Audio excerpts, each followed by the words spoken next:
Okay, welcome back once again to all my dear students. આજના વિડિયોની અંદર આપણે વાત કરીશું થોમ્સનનો પરમાણ્વીય નમૂનો અને રુધરફોર્ડનો પરમાણ્વીય નમૂનો અને તેની મર્યાદાઓ.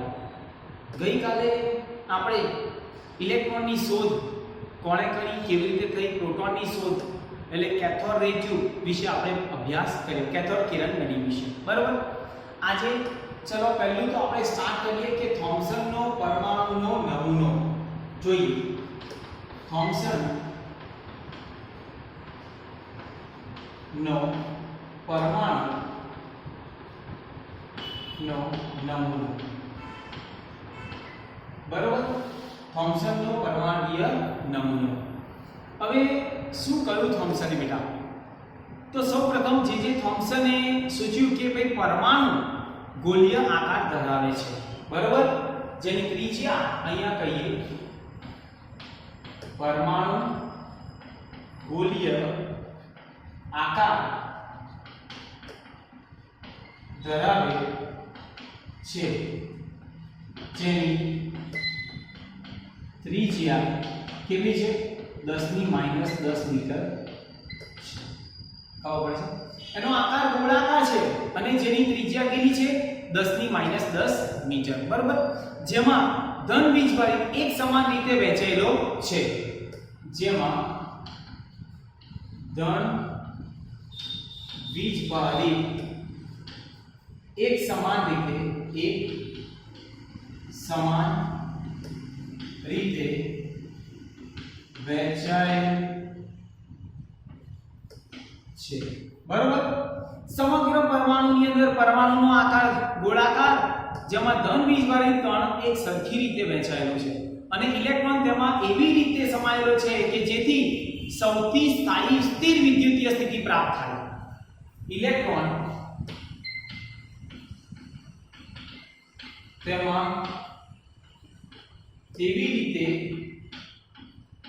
વહેંચાયેલ છે જેથી તેની સૌથી સ્થાયી સ્થિર વિદ્યુતીય સ્થિતિ પ્રાપ્ત થાય.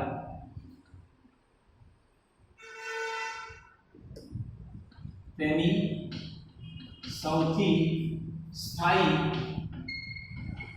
સ્થિર વિદ્યુતીય સ્થિતિ પ્રાપ્ત થાય. બરાબર.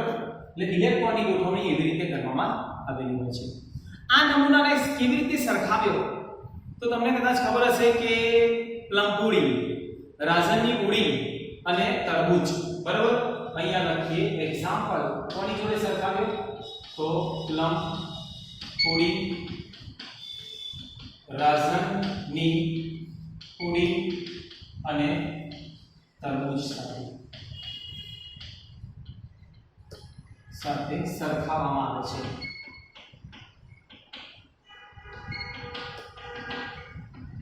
કેમ?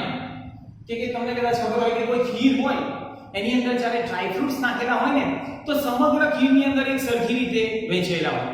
જેમ કે તરબૂચ છે તો એની અંદર જે સીડ્સ એટલે કે જે બિયા છે ને એ એક સરખી રીતે વહેંચેલા છે અને એની સાથે તેને પરમાણુને સરખાવ્યું. એને શું કહ્યું કે પરમાણુનો આકાર ગોળાકાર છે. એને ડ્રો કરીએ તો આ રીતે આપણે ડ્રો થાય.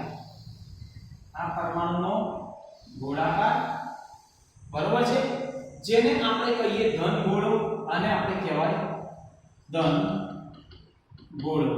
બરોબર. જેમાં ઇલેક્ટ્રોન એક સરખી રીતે વહેંચાયેલા છે. તો આ બધા શું હશે બેટા? સમગ્ર પરમાણુમાં ઇલેક્ટ્રોન. ખ્યાલ આવે છે? તો આને આપણે કહેવાય ઇલેક્ટ્રોન.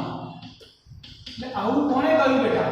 થોમ્સને કહ્યું કે આખા પરમાણુમાં ઇલેક્ટ્રોન એક સરખી રીતે વહેંચાયેલા હોય છે અને જેટલા પ્રોટોન હોય ને તેટલા જ હોય ઇલેક્ટ્રોન હોય. બરાબર. ધન વીજભારિત પ્રોટોન અને ઋણ વીજભારિત ઇલેક્ટ્રોન પરમાણુ એક સમાન રીતે વહેંચાયેલા હોય છે. એટલે અહીંયા લખીએ ધન વીજભારિત પ્રોટોન અને ઋણ વીજભારિત વીજભારિત ઇલેક્ટ્રોન સમગ્ર પરમાણુમાં એક સરખી રીતે વહેંચેલા છે, એક સરખી રીતે વહેંચાયેલ છે। ખ્યાલ આવી ગયો? તો એવું કહેવાય કે આ નમૂનામાં સમાન રીતે ગોઠવાયેલા પ્રોટોન અને ઇલેક્ટ્રોનની સંખ્યા સરખી હોય છે। આ નમૂનામાં પ્રોટોન અને ઇલેક્ટ્રોન ની સંખ્યા કેવી હોય છે? સરખી હોય છે, સરખી હોય છે। એટલે સમગ્ર પરમાણુમાં જેટલા પ્રોટોન છે ને એટલા જ ઇલેક્ટ્રોન હોય છે, બરાબર? અને એવું કહેવાય કે પરમાણુનો દર સમગ્ર પરમાણુમાં એક સરખી રીતે વહેંચાયેલું છે, એટલે પરમાણુનો દર સમગ્ર પરમાણુમાં એક સરખી રીતે વહેંચાયેલ છે। એટલે એક સરખી રીતે આખા પરમાણુમાં તેનું દળ વહેંચાયેલું છે, માટે પરમાણુ એકંદરે 20 તટસ્થતા સમજાવી શકે છે, બરાબર? વિદ્યુતીય રીતે પરમાણુ કેવો હોય છે? તટસ્થ હોય છે, બરાબર? તો આ બધું જ આપણને ખબર હોવી જોઈએ કે પરમાણુ વિદ્યુતીય રીતે તટસ્થ છે। પરમાણુ વિદ્યુતીય રીતે કેવો છે? તટસ્થ છે, જે પ્રાયોગિક રીતે સમજાવી શકાતું નથી, બરાબર? તો આ બધું જ કોણે કહ્યું?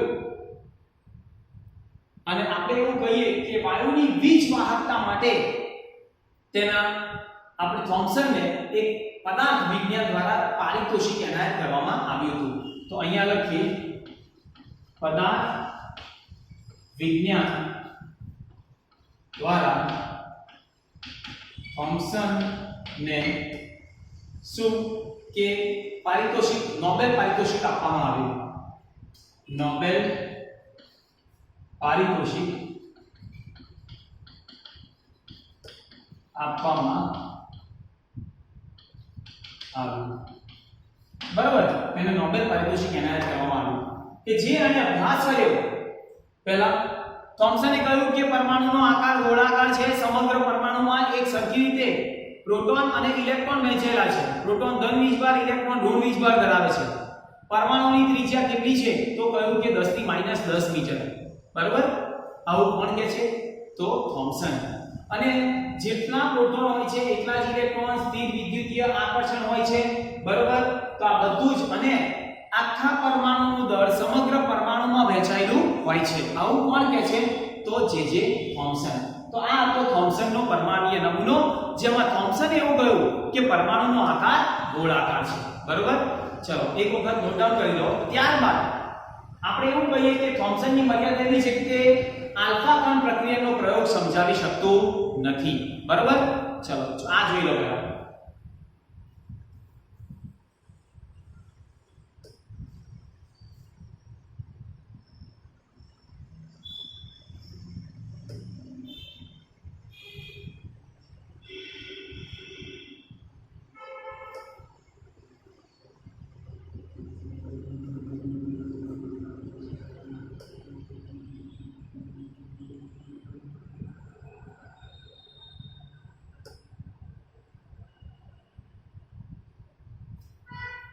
चलो હવે આપણે વાત કરીએ આલ્ફા કણ પ્રક્રિયનનો પ્રયોગ।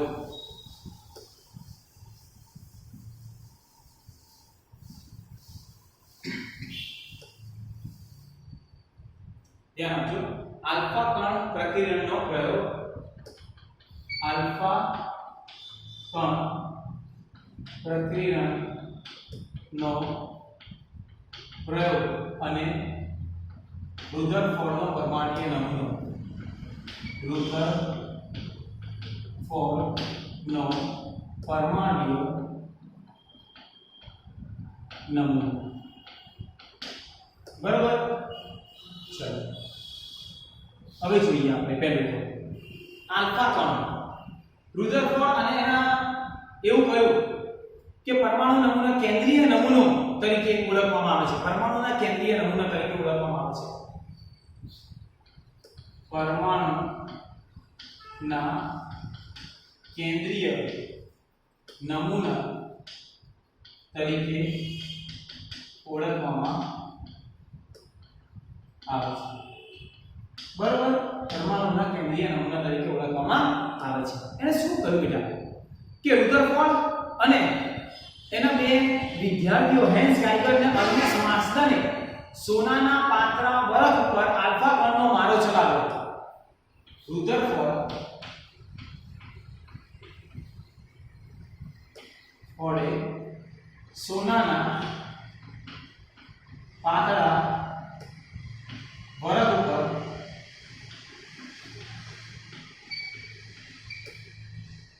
આલ્ફા કણનો મારો ચલાવ્યો. બરાબર, આલ્ફા કણનો મારો ચલાવ્યો. બરાબર, તો આપણે ઓકે, તો કેવી રીતે, જેમ કે અહીંયા એક આપણે એવું કહીએ કે આ એક સોર્સ જેને આપણે કહીએ આલ્ફા કણ જે નીકળે છે એનો સ્ત્રોત છે. આલ્ફા કણનો સ્ત્રોત અહીંયા લખી લો, આલ્ફા કણનો સ્ત્રોત. બરોબર છે. અહીંયા લેડ પ્લેટ છે,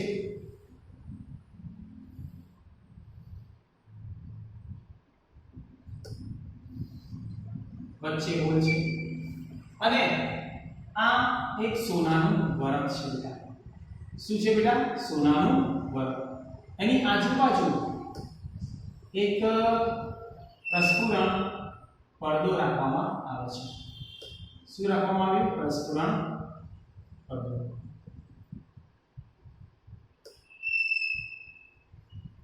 બરાબર, અહીંયાથી આલ્ફા કણ નીકળે છે, અહીંયાથી પાસ થાય છે અને જ્યારે સોનાના વરખ ઉપર પડે છે ત્યારે વિચલન પામે છે અને આ જે પ્રસ્ફુરણ પડદો છે ત્યાં શું થાય છે? ઝબકારો થાય છે. બરાબર, અહીંયા આપણે લખીએ લેડ પ્લેટ. બરાબર, અહીંયા સોનાનો વરખ, આ જે છે શું છે? સોનાનો વરખ. ઓકે, અને આ જે છે ને એ પ્રસ્ફુરણ પડદો, શું કહીએ? Photographic plate. ફોટોગ્રાફિક પ્લેટ જે શેની બનેલી છે? Zinc sulphide. શેની બનેલી છે બેટા? Zinc sulphide. ત્યારબાદ બીજું આપણે એવું કહીએ કે તેની અંદર આલ્ફા કણ કેવી રીતે પાસ આઉટ થાય છે એ પણ આપણે જોઈ લઈએ. કે જેમ કે આ એક ઘટક કણ છે,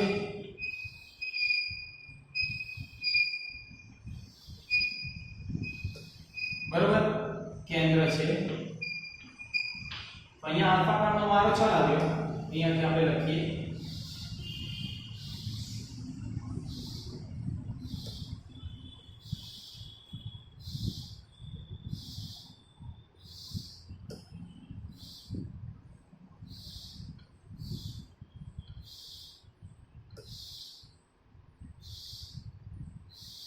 બરોબર. તો આ શું છે? આલ્ફા કણ. ઓકે, આ ખબર હોવી જોઈએ. બીજું વિચલિત આલ્ફા કણ કયા કહેવાય? તો આ જે છે આને આપણે કહેવાય વિચલિત આલ્ફા કણ, એટલે વિચલન પામે. બરોબર છે, એટલે આ બધા જ આ પણ કેવા કહેવાય? વિચલિત આલ્ફા કણ. વિચલિત આલ્ફા કણ. ઓકે, હવે તમે જુઓ શું થયું કે આની અંદર રેડિયો સક્રિય સ્ત્રોતમાંથી જે આલ્ફા કણ સોનાના વરખ ઉપર પડે છે, અહીંયા લખીએ પહેલો પોઈન્ટ કે રેડિયો સક્રિય સ્ત્રોતમાંથી આલ્ફા કણ શેની ઉપર પડે છે? સોનાના વરખ પર શું થાય છે? પડવા દેવામાં આવે છે. સોનાના વરખ 100 નેનોમીટર શું છે તેની આપણે એવું કહીએ જાડાઈ, બરાબર, પર પડવા દેવામાં આવે, બરાબર. ત્યારે શું થાય છે, અને સોનાના પાતળા વરખની આસપાસ ઝિંક સલ્ફાઇડના પ્રસ્ફુરણ પડદો રાખવામાં આવેલો હોય છે, અને સોનાના વરખની આસપાસ ઝિંક સલ્ફાઇડનો પડદો રાખવામાં આવે છે, બરાબર. ઝિંક સલ્ફાઇડનું પ્રસ્ફુરણ પડદો રાખવામાં આવે એટલે શું થશે કે જ્યારે આલ્ફા કણ આ સ્ત્રોતમાંથી નીકળશે અને આના ઉપર પડશે એટલે એને વિચલન પામશે અને ઝિંક સલ્ફાઇડના પડદા ઉપર અથડાય છે ત્યારે ત્યાં શું થાય છે, ઝબકારો થાય છે, બરાબર. હવે શું થયું કે પહેલું તો રુધરફોર્ડે શું નોંધ કર્યું, તો તમે જુઓ કે પહેલાએ તો એવું કહ્યું હતું કે ભાઈ શું કહ્યું કે પરમાણુનો આકાર ગોળાકાર છે અને સમગ્ર પરમાણુમાં પ્રોટોન અને ઇલેક્ટ્રોન એક સરખી રીતે વહેંચાયેલા છે. પણ રુધરફોર્ડે શું નોંધ્યું, રુધરફોર્ડ પ્રયોગ દ્વારા નોંધ્યું, શું નોંધ્યું, ચલો પહેલો પોઈન્ટ એને કહ્યું કે મોટા ભાગના આલ્ફા કણ સોનાના વરખમાંથી વિચલન પામ્યા સિવાય પસાર થાય છે. પહેલું કહ્યું મોટા ભાગના આલ્ફા કણ સોનાના વરખમાંથી વિચલન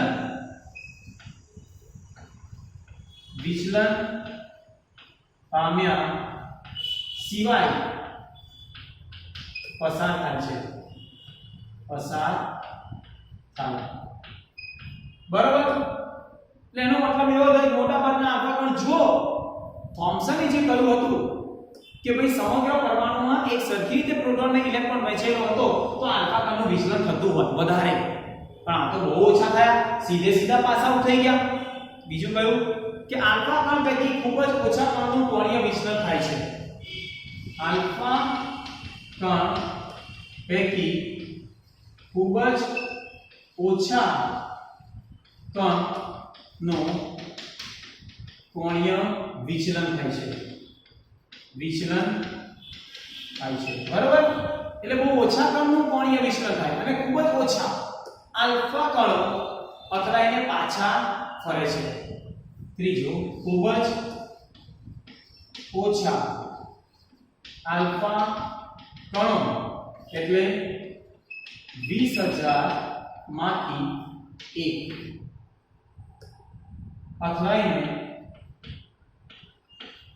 પાછા ફરે છે. 20,000 માંથી એક જ કણ અથડાઈને પાછો ફરે છે. ક્લિયર? તો આ બધું આપણને ખબર હોવી જોઈએ. એના પછી રુધરફોર્ડે શું તારણો રજૂ કર્યા? તો રુધરફોર્ડના તારણો, રુધરફોર્ડના તારણો.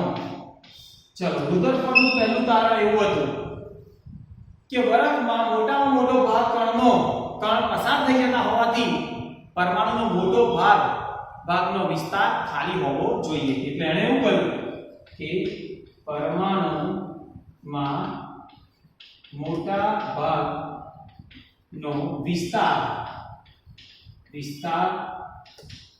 ખાલી હોવો જોઈએ. બરોબર છે? એટલે મોટામાં મોટો ભાગનો વિસ્તાર કેવો હોવો જોઈએ? ખાલી. આવું કોણે કહ્યું? તો રુધરફોર્ડ. બીજું એવું કહે છે કે ધન બીજવાળી થોડા આલ્ફા કણનું વિચલન થાય છે. એટલે અહીંયા બીજો પોઈન્ટ લખીએ, ધન બીજવાળી થોડા આલ્ફા કણનું વિચલન થાય. આવું વિચલન થયું એટલે એનો મતલબ કે અપાકર્ષણના કારણે છે. જે અપાકર્ષણના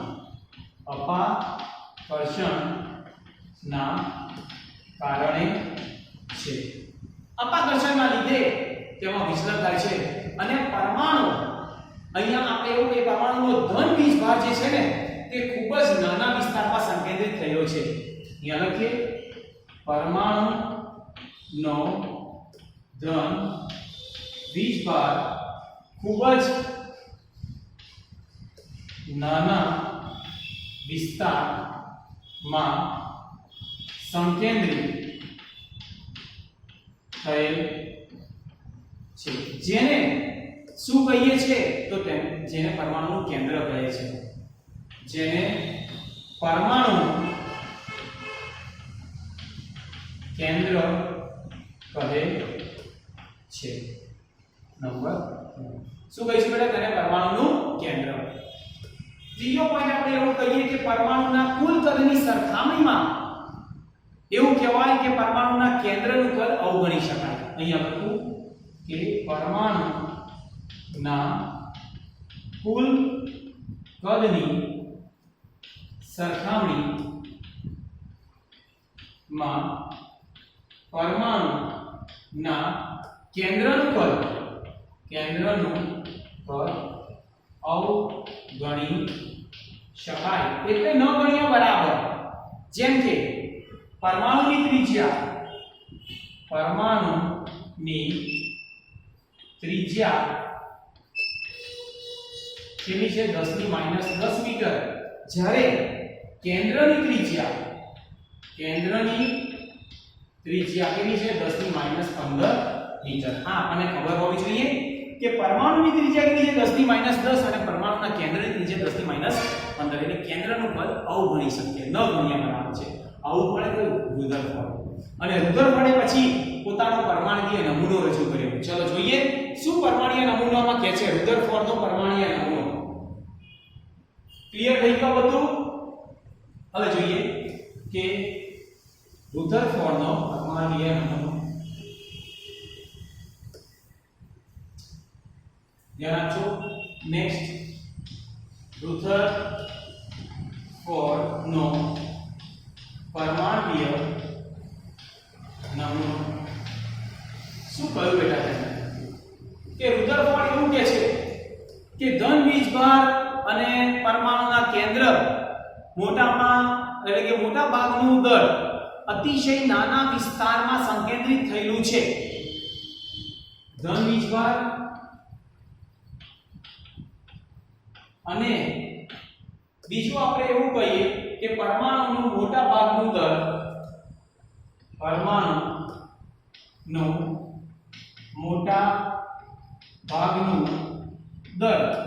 ક્યાં આગળ તો અતિશય નાના વિસ્તારમાં કેન્દ્રિત થાય છે.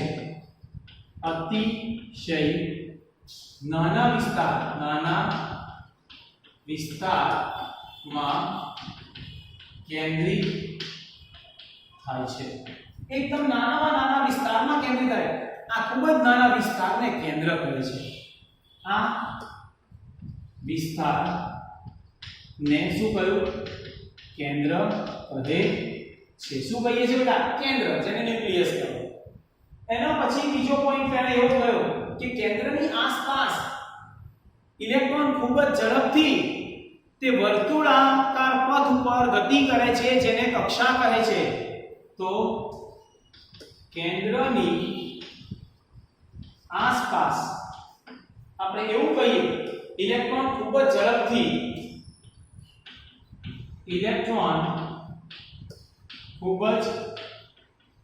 ઝડપથી શું જે વર્તુળાકાર પથ ઉપર ગતિ કરે છે, જે વર્તુળાકાર પથ પર ગતિ કરે છે તેને શું કહીએ છીએ? તેને કક્ષા કહે છે. તેને શું કહીશું? કક્ષા કહે છે. એટલે આ વર્તુળ પથ ઉપર જ્યારે ઇલેક્ટ્રોન ગતિ કરતો હોય ને તો તેને આપણે શું કહીએ છીએ બેટા? કક્ષા. ક્લિયર? તો આ બધું પોઈન્ટ આપણને ખબર હોય છે. કેન્દ્ર અને ઇલેક્ટ્રોન એકબીજા સાથે સ્થિર વિદ્યુતીય આકર્ષણ વડે જોડાયેલા છે. લખીએ કેન્દ્ર અને ઇલેક્ટ્રોન એકબીજા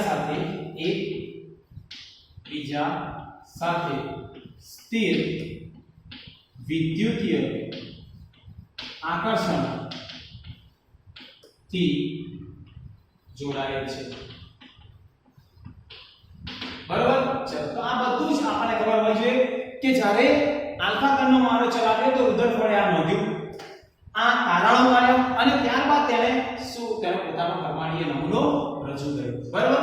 આ બધું આ હતું આલ્ફા કણ પ્રક્રિયાનો પ્રયોગ, જેને કહીએ રુધરફોર્ડ પરમાણુય નમૂનો. બરાબર. તો હજી એની મર્યાદાઓ શું ખામી છે એ પછી આપણે જોઈએ છે. આ પહેલા નોટ ડાઉન કરી લો. ચલો ફટાફટ.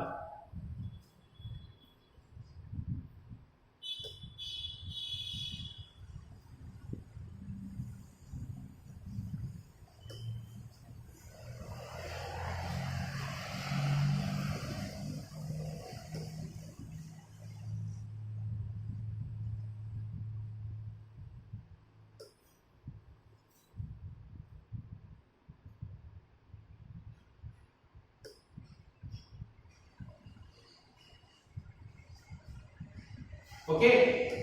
ચલો હવે આ પોઈન્ટ જે છે કે કેન્દ્રની આસપાસ ઇલેક્ટ્રોન વર્તુળ પથ ઉપર ગતિ કરે છે. આવું કેમ ઇલેક્ટ્રોન વર્તુળ પથ ઉપર ગતિ કરે છે? એક પોઈન્ટ આપણે લખ્યો જેને આપણે એવું કહેવાય કે આ પ્રોટોન છે અને અહીંયા આ ઇલેક્ટ્રોન છે. વર્તુળ પથ છે, ત્યાં વર્તુળ પથ ઉપર ઇલેક્ટ્રોન ગતિ કરે છે. ખ્યાલ આવે છે? તો કેમ ઇલેક્ટ્રોન આ વર્તુળ પથ ઉપર ગતિ કરતો હોય છે? કારણ શું? કારણ કે પ્રોટોન અને ઇલેક્ટ્રોન વચ્ચે તો આકર્ષણ છે બેટા. તો આકર્ષણ હોય તો આ ઇલેક્ટ્રોન પ્રોટોન ઉપર ના જતો રહે, એવું બની શકે ને કે બંને વચ્ચે આકર્ષણ છે. તો એ સૌર પ્રણાલીની અંદર આપણે વાત કરી છે સૂર્ય પ્રણાલી, સૌર પ્રણાલી,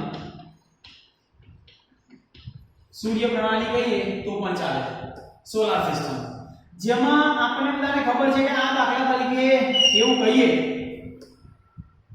કે સેન્ટરમાં શું હશે તો સન, સૂર્ય, અને એની આજુબાજુ બધા ગ્રહો એટલે પ્લાનેટ.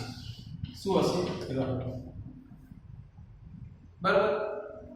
તો બધા પ્લાનેટ એની આજુબાજુ વર્તુળ પથ ઉપર ગતિ જ કરતા હોય છે. કારણ શું? કારણ કે અહીંયા આપણે એવું કહીએ છીએ કે આ જે ઇલેક્ટ્રોન છે એને પોતાની પણ ઊર્જા છે અને એ ઊર્જા શેમાં રૂપાંતર થાય છે? આકર્ષણ નથી થતું, પણ એ ઊર્જા શેમાં રૂપાંતર કરે? ગતિ કરે છે. જેમ કે જેને આપણે એવું કહીએ કે દાખલા તરીકે વેલોસિટી, વેગ, એને વેગ હોય છે. શું હોય છે? વેગ. ક્લિયર? ઇલેક્ટ્રોનને આપણે વેગ હોય છે. ઓકે. ત્યારબાદ એવું કહેવાય કેમ કે એક દિશામાં, એક જ દિશામાં ગતિ કરતો હોય એટલે દિશા બદલાય એટલે વેગ પણ બદલાય. દિશા બદલાય તો વેગ બદલાય. વેગ છે તો તેને પ્રવેગ પણ હશે. પ્રવેગ છે તો તેને આપણે કહીએ બળ હશે. અને બળ છે તો કયું બળ છે? કેન્દ્રીય બળ. કેન્દ્રીય બળ લાગે. જેમ એક એક્ઝામ્પલ લો બેટા, દોરી હોય અને દોરી વડે આપણે આમાં ફેરવીએ છીએ તો એ શું થાય છે કે આ એક કેન્દ્રીય બળ છે અને એની આજુબાજુ પથ્થર ગોળ ગોળ ફરે છે. તો એવા બળને કે એને પ્રવેગ છે અને અલગ અલગ દિશામાં દિશા બદલાય તેમ તેમ વેગ પણ બદલાય છે. ખ્યાલ આવ્યો? એટલે અને આ રીતે સરખાવ્યું. ત્યારબાદ બીજું આપણે એવું કહીએ કે વર્તુળ પથ ઉપર ગતિ કરે એટલે આ કહેવાય વર્તુળ પથ. વર્તુળ પથ. બરાબર? ગતિ કરતા હોય. કોણ ગતિ કરે? ઇલેક્ટ્રોન. અને એવું કહેવાય કે તેમના વચ્ચે સ્થિર વિદ્યુતીય એટલે કે સ્થિર વિદ્યુતીય આકર્ષણ ફોર્સ હોય, આકર્ષણ બળ હોય છે. આમના વચ્ચે શું હોય છે?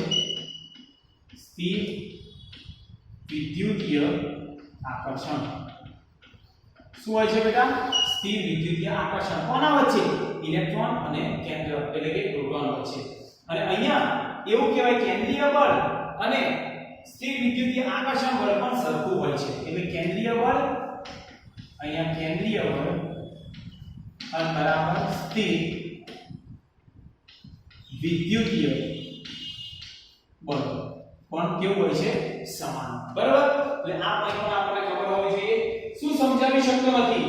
તો આપણે એવું કહીએ રુધરફોર્ડ પહેલો તો આપણે એવું કહીએ કે પરમાણુની સ્થાયીતા સમજાવી શકતો નથી. બરાબર? તો અહીંયા લખીએ કે પરમાણુની સ્થાયીતા સમજાવી શકતો નથી. અને બીજો પોઈન્ટ આપણે એવો પણ કહીએ કે પરમાણુની સ્થાયીતા અને બીજું કે વર્ણપટ એટલે કે રેખીય વર્ણપટની માહિતી પણ આપી શકતો નથી. રેખીય વર્ણપટ પણ સમજાવી શકતો નથી. કોણ? તો રુધરફોર્ડનો પરમાણ્વીય નમૂનો. બરાબર? તો આ એની મર્યાદા છે. રેખીય વર્ણપટ કોને કહેવાય? કે પ્રિઝમ મૂક્યો હોય ને એની ઉપર લાઈટ પડે અને 7 જુદા જુદા રંગોના ફ્રિન્જીસ આપણને દેખાય ને તો તેને આપણે કહીએ રેખીય વર્ણપટ. તો એની સમજૂતી પણ કોણ નથી આપી શકતો બેટા? રુધરફોર્ડ. બરાબર? તો આજે આપણે થોમ્સનનો પરમાણ્વીય નમૂનો જોયો અને રુધરફોર્ડનો પણ પરમાણ્વીય નમૂનો જોયો. કોઈ પણ કણ પ્રવૃત્તિ ગતિ કરતા હોય તો તેમના વચ્ચે શું હોય છે? તો વિદ્યુતીય ઊર્જા ઉત્પન્ન થાય છે. પ્રવૃત્તિ ગતિ કરે ત્યારે સ્થિર વિદ્યુતીય ઊર્જા. એટલે અહીંયા આકર્ષણ તમે જો કે આ ઇલેક્ટ્રોન અહીંયા લઈ જતો તો કેમ નથી જતો? બેટા તેમની વચ્ચે શું છે? તો તે વિદ્યુતીય આકર્ષણ વેગ છે. વેગ એટલે અલગ અલગ દિશામાં તે ગતિ કરે છે. એટલે પ્રવેગ હોય અને પ્રવેગથી બળ અને જે બળ લાગે છે તેને આપણે કેન્દ્રીય બળ કહીએ છીએ. બરાબર? જેમ કે સૂર્ય અને પૃથ્વી છે તો એ ભેગા થાય નહીં. શું કરે છે? વર્તુળ પથ ઉપર ગતિ કરતા હોય છે. બરાબર? ખ્યાલ આવી ગયો? સૂર્યની આજુબાજુ પૃથ્વી વર્તુળ પથ ઉપર ગતિ કરે છે. કે તો આવી રીતે આપણને બધું ખબર હોવી જોઈએ. ક્લિયર? જેને આપણે કહેવાય ગુરુત્વાકર્ષણ બળ. ખ્યાલ હોય તો. બરાબર? પૃથ્વી અને સૂર્ય વચ્ચેની વાત કરીએ તો કે તો આ બધું ખબર હોવી જોઈએ. ક્લિયર? તો આ હતી મર્યાદા. તમને કોઈ મર્યાદા પૂછે તો પરમાણુના સ્થાયીતા સમજાવી શકતો નથી અને રેખીય વર્ણપટ પણ સમજાવી શકતો નથી. કોણ? રુધરફોર્ડનો પરમાણ્વીય નમૂનો. ક્લિયર? તો આજના વિડિયો માટે આટલું ઇનફ. નેક્સ્ટ વિડિયોની અંદર બીજા વૈજ્ઞાનિક બોરનો પરમાણ્વીય નમૂના વિશે આપણે વાત કરીશું. Okay? So thank you very much.